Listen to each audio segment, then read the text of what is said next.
Olá, professora Tamires, tudo bem? Então, eu vou apresentar o meu trabalho, né? O nosso projeto de ensino. Apresentação. A acadêmica, então, Débora Barcelos Costa Garibaldi. Disciplina, Projeto de Ensino e Educação. Área de concentração, Educação Inclusiva. E o tema é os desafios da inclusão. A justificativa do meu projeto foi aprofundar os estudos sobre o ensino inclusivo, já que os estágios todos realizados, foram sempre estudando sobre a educação inclusiva. Além disso, o número de crianças autistas presentes em sala de aula aumentou consideravelmente, fazendo com que as escolas e professores se adaptem, conheçam e principalmente saibam lidar com a diferença.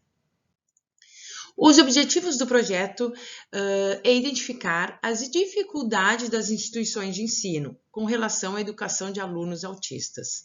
Para isso, é importante aprender sobre o TEA. Portanto, os objetivos específicos serão pesquisar sobre as definições acerca do transtorno do espectro autista, importância dos professores de apoio na educação inclusiva. Então, esses foram meus objetivos para este trabalho. Introdução. A educação inclusiva é um assunto polêmico que gera muitas discussões, justamente pela questão de que realmente a inclusão acontece.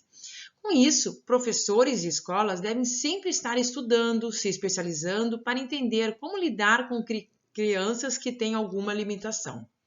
Um dos motivos do aumento significativo de crianças autistas na rede de ensino regular é a legislação brasileira, que proíbe a recusa de matrículas de crianças com qualquer que seja a deficiência. Ou seja, todos têm o mesmo direito na educação, incentivando assim as famílias a procurarem escolas públicas ou privadas para que os seus filhos com deficiência possam frequentá-las e usufruírem do ensino regular, sendo mais um avanço na legislação brasileira neste assunto.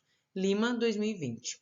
Com isso, é necessário conhecermos mais sobre as deficiências. Para este trabalho, primeiramente, pesquisaremos sobre os conceitos do TEA e, no decorrer da pesquisa, os desafios da educação inclusiva. Fundamentação teórica. O termo o autismo, ele foi criado em 1910. Então, muita gente acha que é uma coisa recente. Na verdade, não, Lá em 1910, médicos estudiosos já começaram a identificar o autismo. Mas, antigamente, eles davam como um sintoma, Foi descoberto como um sintoma, fazia parte da esquizofrenia, De acordo com os sintomas, eles classificaram o autismo como fazendo parte de um sintoma. Os estudos continuaram e lá por 1943 ele foi considerado já o autismo uma patologia específica, sozinha, de características próprias, diferente da esquizofrenia. Então eles deram mais um passo adiante. E continuando os estudos, ao longo dos anos foi possível diferenciar os tipos de autismo. Teve o clássico, que era classificado em níveis, síndrome de Asperger, transtorno invasivo do desenvolvimento, transtorno de Rett e transtorno desintegrativo da infância. Lima, 2020, página 13.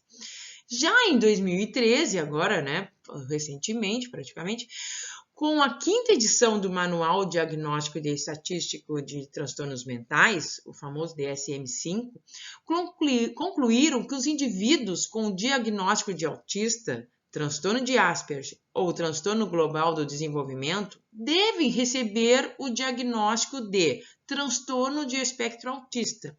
Daí, então, hoje nós falarmos sempre o TEA, Então, todas essas doenças foram classificadas como TEA. Então, é transtorno do espectro autista. Não utilizando mais esses termos individualmente. Por exemplo, síndrome de Asperger, não se fala mais, ou o transtorno invasivo do desenvolvimento, ou apenas autismo. Então, a gente fala TEA. Um dos desafios da inclusão, então, é preparar os professores para que eles saibam lidar com as crianças com TEA. Muitos não têm formação necessária para isso. Segundo Barbosa, 2020, página 16, os professores eles se auto-intitulam incompetentes por lidar, por exemplo, com alunos deficientes em uma turma regular. Eles mesmos se sentem inseguros. Às vezes eles nem conhecem um aluno, só por saber que ele já tem alguma diferença, alguma dificuldade, eles já ficam inseguros, né? Porque eles não sabem se estão preparados para isso.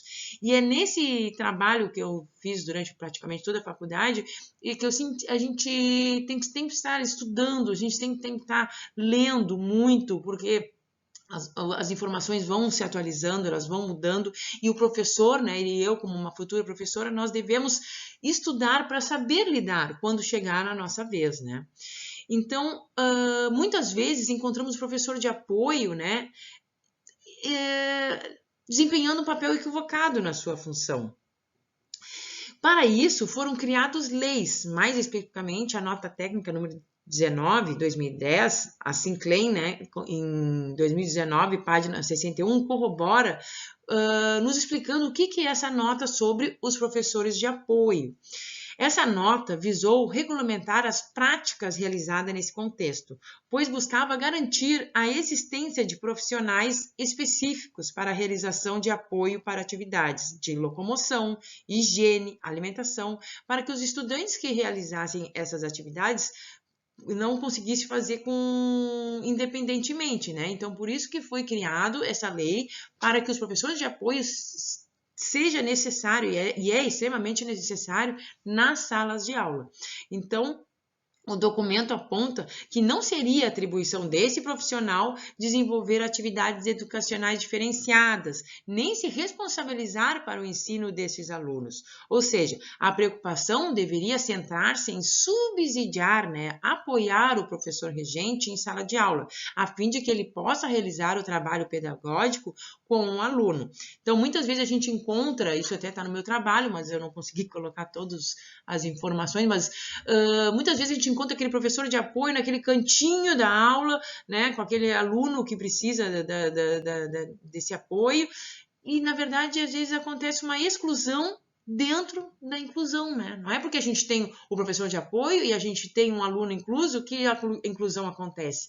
Muitas vezes a gente faz esses equívocos, né? A gente acha que está incluindo e na verdade está desviando a função correta do professor de apoio, que seria o quê? É dar o apoio, como o próprio nome diz, ao professor regente, no que ele precisa, no fazer com que a criança inclusa consiga trabalhar em conjunto com seus colegas, né? Que a gente sabe que é difícil, por isso é necessário um apoio, né? Que o professor regente não conseguiria dar de repente, esse respaldo ao aluno.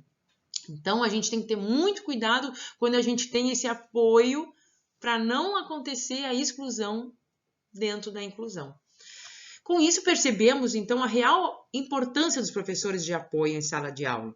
Barbosa, 2020, esclarece a importância da formação continuada em educação inclusiva para todos os profissionais da educação, seja ele pedagogo ou monitor. Outra dificuldade enfrentada pela escola, segundo Barbosa 2020, é o convívio social entre alunos sem deficiência e alunos com TEA, o qual pode ser reduzido, este problema, com um trabalho em conjunto entre todos da comunidade escolar. Assim sendo, muitas dificuldades são enfrentadas na educação inclusiva, tanto pela falta de informações pelos professores, né, que é a formação continuada, da própria definição do TEA, da parceria entre família e escola e também por atitudes equivocadas do professor de apoio.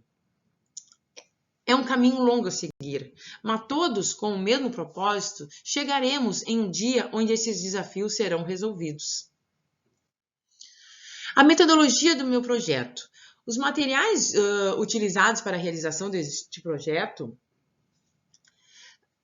foram livros, ou seja, foi feita uma pesquisa bibliográfica no intuito de aprender sobre os desafios da educação inclusiva, mais especificamente os conceitos do TEA, né, e a importância dos professores de apoio em uma escola inclusiva. Para a pesquisa e leitura desses materiais, foi utilizada a internet para coletar informações e estudos de autores, dando ênfase em utilizar fontes seguras de estudiosos renomeados no assunto. Durante a metodologia do projeto, também foi realizado diversas leituras sobre o conceito de TEA, pois a inclusão não acontece se os profissionais da própria educação não souberem ou ainda se sentirem inseguros com definições do autismo, né? Importância da conscientização. Eu peguei uma imagem, né, que eu acho que bem importante, assim, que eu acho que resume um pouco do nosso trabalho, né? Não há inclusão sem conscientização. Né? Então, a própria imagem já diz que se tu não entender, se tu não te apoiar, se tu não se conscientizar, a gente nunca vai incluir. Né? Então, a figura mostra a importância da conscientização de toda a comunidade escolar, não apenas do professor, mas sim do professor, do monitor, da gestão escolar, dos próprios familiares que muitas vezes têm essa dificuldade, né, de aceitar, às vezes, seu filho, às vezes se assustam. Então, assim, ó, tem que aceitar, tem que estudar, tem que fechar uma parceria família-escola, né, porque o apoio e o estímulo com essa criança se faz necessário para o bom desenvolvimento dele na escola. Então, as considerações finais, de acordo com os objetivos traçados para esse projeto, os mesmos foram alcançados com muito estudo e leitura sobre a temática. Autores renomeados no assunto auxiliaram a esclarecer as definições do TEA e entender a importância dos professores de apoio na educação inclusiva, evitando assim equívocos na sua função e ainda verificar os principais desafios da educação inclusiva. No decorrer da pesquisa, verificamos como o trabalho em conjunto dos profissionais de apoio podem contribuir para o melhor aprendizado e desenvolvimento dos potenciais de uma criança autista. Shirley, 2016, página 77, acrescenta que a inclusão é ainda uma conquista. Para alcançá-la, é necessário alterar currículos, preparar professores e todos os envolvidos com a educação, inclusive os pais e a comunidade. Para a autora, para que aconteça verdadeiramente a inclusão nas escolas, é preciso romper o preconceito instaurado na sociedade. Esse é um desafio de todos e para todos. Então, percebemos que muito estudo por parte da comunidade escolar ainda precisa ser feito para reduzir esses desafios da educação inclusiva. Apostando em quê? Informação continuada nesse assunto, professores participativos em reuniões, seminários, se possível uma gestão escolar especializada, preparada para lidar com o diferente. Teremos, sim, um futuro, que esperamos que não seja tão distante, né? Uma educação de qualidade para todos. Aqui foram a minha lista de referências, né? Que eu desenvolvi esse projeto.